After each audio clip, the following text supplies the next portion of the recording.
नमस्कार बंधुरा, आज এই ভিডিওর মাধ্যমে তুলে ধরব হিমাচল প্রদেশের সবচেয়ে সুন্দর উপত্যকাগুলির মধ্যে অন্যতম কাংড়া উপত্যকা ও কাংড়া ফোর্ট এবং সেই সঙ্গে থাকবে 51 শক্তিপীঠের অন্যতম জ্বালামুখী দেবীর মন্দির।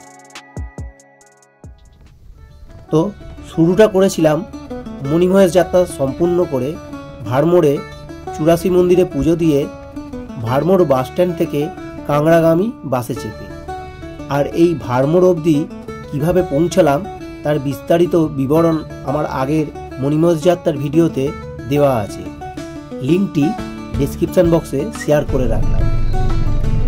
সকাল 8টায় বাস ছেড়েছিল আর এখন বাজে বেলা 1টা, যদিও আকাশের অবস্থা থেকে বোঝা যায়। এবার বাস দাঁড় করাচ্ছে একটি খাবারের দোকানে আর এখানেই ছাড়বো আজকে আমাদের দুপুরের লাঞ্চটা। এই জায়গাটার নাম হচ্ছে জোর। অসম্ভব সুন্দর জায়গাটা, আর বিশেষ করে হিমাচল প্রদেশের মানুষজন এইখানে ছুটি কাটাতে আসে। এখানেও অনেক হোটেল আছে এবং এটিও একটি সুন্দর পর্যটক স্থল। বন্ধুরা, আমি ভারমোড় থেকে কাংড়া যাচ্ছি বলে আমার সময়টা একটু বেশি লাগছে। আপনারা যদি সরাসরি পাঠানকোট থেকে কাংড়া আসেন সেক্ষেত্রে ন্যাশনাল হাইওয়ে দিয়ে গাড়ি আসবে এবং কাংড়া পৌঁছতে ঘন্টা 3 মতন সময় লাগবে। এছাড়াও পাঠানকোট থেকে কাংড়া পর্যন্ত ট্রেন লাইনও ছিল, কিন্তু এবছর বর্ষায় অবস্থা বিধ্বস্ত, সমস্ত ভেঙে তছনছ হয়ে গেছে। তো মেরামতির কাজ চলছে, শেষ হলে আবার কাংড়া অবধি ট্রেনেও আসা যাবে। ততক্ষণ আপনাকে সড়ক পথেই আসতে হবে। কাংড়া ভ্যালির উচ্চতা খুব বেশি না হওয়ায় মোটামুটি খুব একটা আপনি ঠান্ডা পাবেন না এখানে। তাই নভেম্বর থেকে মার্চ মাস অবধি এই কাংড়া উপত্যকা আসা সবচেয়ে সুন্দর সময়। ভারমোড় থেকে কাংড়া যাওয়ার এই বাসের ভাড়া পড়ল 450 টাকা মাথা পিছু। ভারমোড় থেকে এই কাংড়া এসে পৌঁছতে বিকেল 4টে বেজে গেল। তো কাংড়া বাস স্ট্যান্ডের একদম খুব কাছেই থাকা এই হোটেলটি আমরা আজকে রাত্রিবাসের জন্য করে নিয়েছিলাম। হোটেলের ফার্স্ট ফ্লোরেই আমাদের রুম আছে, আর এই যে রুমের বিছানা, মোটামুটি একটা ফ্যামিলি 3 জন আরামসে হয়ে যাবে। ঘুরিয়ে দেখাবো এবার পুরো রুমটা। বেশ বড় সড়ো সাইজের রুম, আর ভাড়া মাত্র 500 টাকা। হ্যাঁ, নন এসি।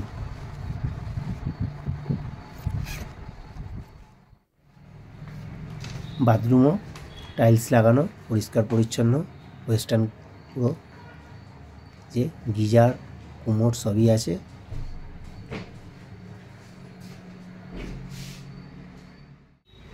দিনের আলো থাকায় ফ্রেশ হয়েই আমরা একটা টোটো ধরে বেরিয়ে পড়েছি কাংড়া দেবীর মন্দিরের উদ্দেশ্যে।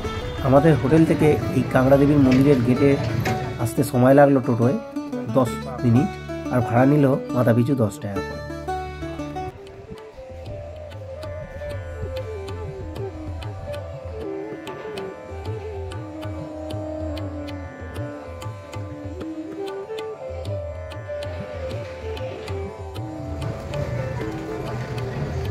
এই হলো কাংড়া দেবীর মূল মন্দির। এবার দর্শন করতে প্রবেশ করব। আর এই কাংড়া দেবীর মন্দির, কাংড়া দেবীর নামেই এই উপত্যকাটার নাম হয়েছে কাংড়া উপত্যকা। এরকম একটা মূল শহরের মধ্যে এত বড় জায়গা নিয়ে এত সুন্দর একটা মন্দির দেখে ঠিক মন ভরে যায়। আজকের বিকেলটা আমাদের এই মন্দির চত্বরেই কেটে যাবে। মন্দিরের মেন গেটে প্রবেশের দুধারে বিভিন্ন মূর্তি দিয়ে সাজানো রয়েছে।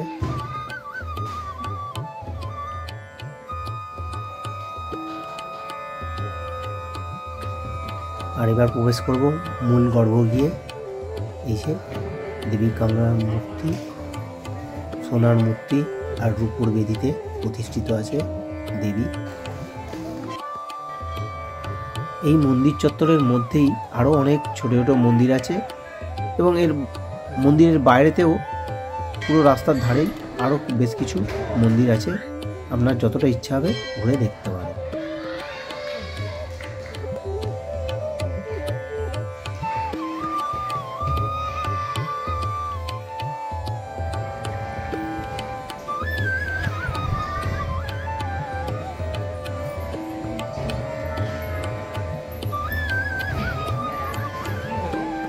এখানে মুন্ডন হয়, হোমযজ্ঞ হয় এখানে।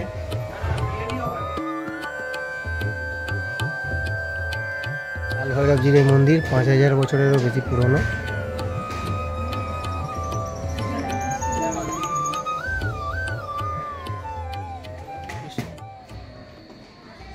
এই মন্দির চত্বরটি মার্কেটের ওপরেই, তাই পুজো দেওয়ার জন্য প্রসাদ বা গিফট উপহার নিয়ে যাওয়ার জন্য জিনিসপত্র সবই পেয়ে যাবেন। মার্কেট চত্বরটি ঘুরে রাতের ডিনার সেরেই একেবারে ফিরলাম হোটেলে। প্রভাত বন্ধুরা, আজ দাঁড়িয়ে আছি হিমাচল প্রদেশের কাংড়ার বাস স্ট্যান্ডে। এখন সকাল 6টা বাজে। বেরিয়ে পড়বো এখান থেকে জোয়ালা দেবীর মন্দিরের উদ্দেশ্যে। এই বাস স্ট্যান্ড থেকে বাস ধরবো সকাল 6টায়। এই সামনেই ছিল আমাদের হোটেল, জাস্ট পিছনে পুরো পাহাড়, সামনেও পাহাড়। জোয়ালার যাওয়ার বাস উঠবো।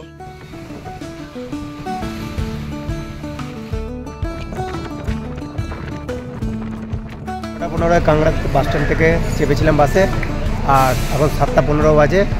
এই যে জোয়ালামুখী বাস স্ট্যান্ডে গাড়ি দাঁড়িয়ে রয়েছে, জোয়ালামুখী বাস স্ট্যান্ড। আর উল্টো দিকেই হচ্ছে, এই যে উল্টো দিকেই হচ্ছে জোয়ালামুখী মন্দিরে ঢুকবো। জোয়ালামুখী মন্দিরে কাংড়া থেকে এই জোয়ালামুখী মন্দির অবধি আসার বাস ভাড়া পড়লো 80 টাকা মাথা পিছু। মন্দিরে ঢোকার রাস্তার দুপাশে অসংখ্য দোকান আছে, যেখানে ফুল, মিষ্টি এবং প্রসাদ সামগ্রী আপনি কিনে নিতে পারেন। হ্যাঁ নিয়ে নে। কত 50 টাকা ওটা? और 50 100 वाला डाला ये। अच्छा, और उधर वाला बोलो ওটা 100। ये बड़ा डाला कितने रुपए का? 100 का, 200 का। ठीक है 200, 100 और 50।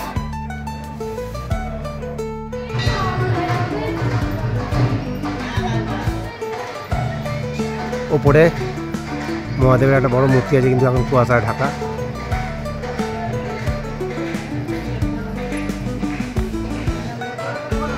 সকাল 7:30 বাজে, আর ইতিমধ্যে জোয়ালি দেবীর মন্দিরে পুজো দেওয়ার জন্য বিশাল লম্বা লাইন।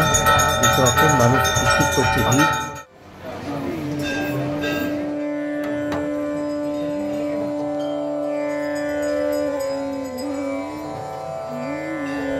এবার মূল মন্দিরের গেটে প্রবেশ করছি। আর এই যে উপরে কত সুন্দর সব খচিত আছে এগুলো মূর্তি, এগুলো হচ্ছে সমস্ত রূপোর। গেট হচ্ছে রূপো দিয়ে তৈরি, আর গেটের মধ্যে বিভিন্ন দেবদেবীর মূর্তি বানানো আছে। এবার এই যে দূরে যে রূপ মতন জায়গাটা দেখা যাচ্ছে, ওখানেই আছে দেবী জোয়ালার জ্যোৎসিকা, সেটা রয়েছে। মানুষ হাত দিয়ে মানে পুজো দিচ্ছে এবং হাত বাড়িয়ে সেই শিখা স্পর্শ করছে। একটু নিচের দিকে আছে শিখাটা।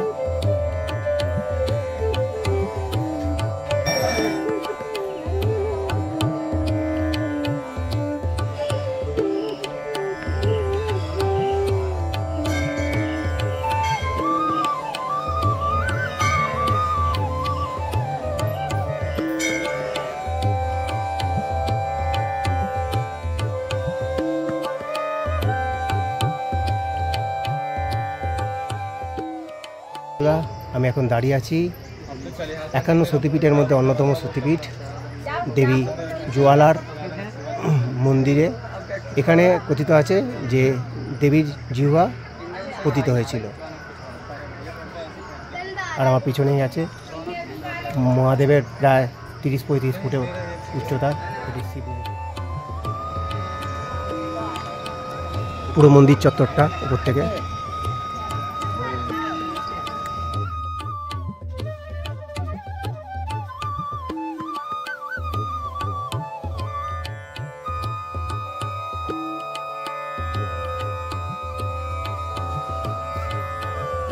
এই জোয়ালা দেবীর মন্দির চত্বরটি সুবিশাল এলাকা নিয়ে গঠিত। তো পুরো জায়গাটা ঘুরে দেখতে, মন্দিরে পুজো দিতে, এবং যেহেতু 3 জায়গায় গর্ভগৃহ আছে এবং 3 জায়গায় জ্বালামুখী এই জোত চলছে, সমস্ত জায়গায় পুজো দিতে এবং সমস্ত মন্দিরে এবং ঘুরে দেখতে, সমস্ত মূর্তিতে ফুল প্রসাদ চড়াতে আপনার সারাটা দিন কেটে যেতে পারে।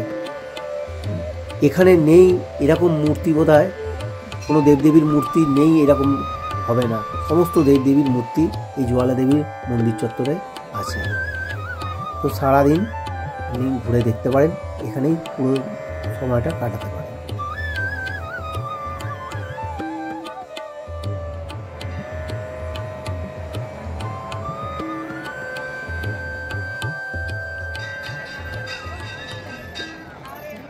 মন্দিরে পুজো দিয়ে ওই জোয়ালা দেবী মন্দিরের সামনে যে বাস স্ট্যান্ডে নামিয়ে ছিল, সেই বাস স্ট্যান্ড থেকে আবার বাস ধরে চলে এসেছি। আর এখন আমাদেরকে নামিয়ে দিয়েছে এই কাংড়া ফোর্ট যাওয়ার যে রাস্তা, সেই রাস্তার সামনে এই যে এখানে চিহ্ন দিয়ে দেওয়া আছে যে এই রাস্তা ধরে যেতে হবে, 1 কিলোমিটার গেলেই কাংড়া ফোর্ট পাওয়া যাবে। ওরা পায়ে হেঁটেই চলে যাবো, এইটুকুনি। ইচ্ছা গেলে অটো পাওয়া যায়। অটো ভাড়া পড়বে মাথা পিছু 20 টাকা করে। আর জোয়ালামুখী মন্দির থেকে এই কাংড়া ফোর্ট অবধি আসতে আমাদের ভাড়া পড়লো মাথা পিছু 80 টাকা করে। দেখা যাচ্ছে কাংড়া ফোর্টটা, ওই যে কাংড়া ফোর্ট 1 কিলোমিটার দূর, ওখানেই যাবো।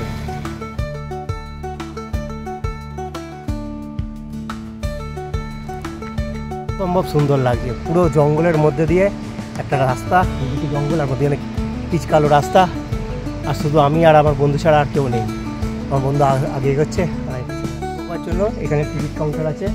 আমাদের ভারতীয়দের জন্য 25 টাকা আর বিদেশিদের জন্য 300 টাকা। আর এইখানে স্ক্যানার আছে, হ্যাঁ স্ক্যানারেও আপনি স্ক্যান করে নিতে পারেন, সেক্ষেত্রে 20 টাকা করে পড়বে। আমি যেমন স্ক্যানারে করেছি, আমরা দুজন ছিলাম, 40 টাকা পড়েছে।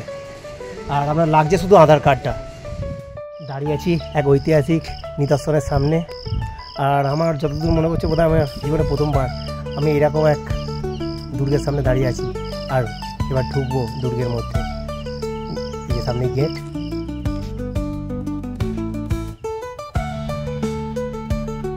ফোর্ট চত্বরটা পুরোটা ঘুরে দেখে নেব, আর আপনাদেরকেও দেখাবো এই ফোর্টের উপর থেকেও পুরো এই কাংড়া উপত্যকাটা কেমন দেখতে লাগে, পুরো ভিউটা আপনাদের সামনে তুলে ধরবো।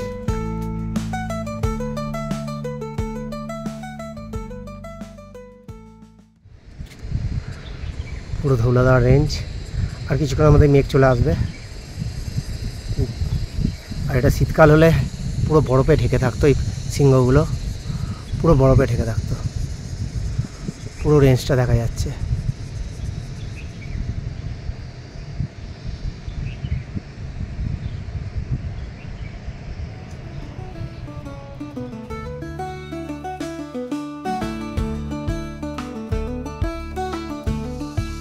দিনের বেলাও ঝিঝি পোকার ডাক অদ্ভুত রকম চিন্তা লাগছে।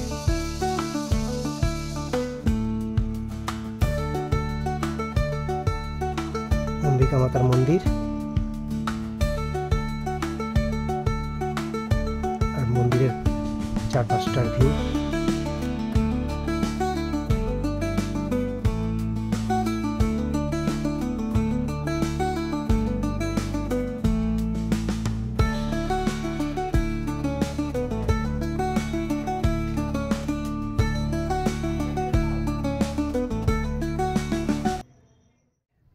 ফোর্ট, কাংড়া ফোর্টে একটা এরকম সুন্দর বসবার জায়গা করা আছে, সেই জায়গায় বসে আছি। আর আমি ঘুরিয়ে দেখাবো আমি কাংড়া ফোর্টে এইখানে বসে কি দেখছি। ওই যে ধৌলাধার রেঞ্জ, পুরো পর্বত শ্রেণীটা দেখা যাচ্ছে। আপনারা যদি ওই ফেব্রুয়ারি মার্চ এইরকম সময় করে আসেন, এই চূড়াটা যেটা এখন পাথর দেখা যাচ্ছে পুরোটা সাদা বরফে ঢেকে থাকবে। ও অসম্ভব সুন্দর দেখতে লাগছে।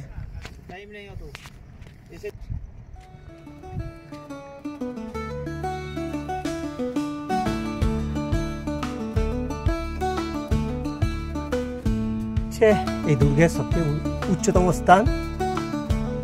সত্যি অসাধারণ সুন্দর জায়গা এই দুর্গে। এখানে এলে সারাটা দিন এখানেই থেকে যেতে ইচ্ছে করবে, এখান থেকে যেতেই ইচ্ছে করবে। দারুণ লাগে, দারুণ।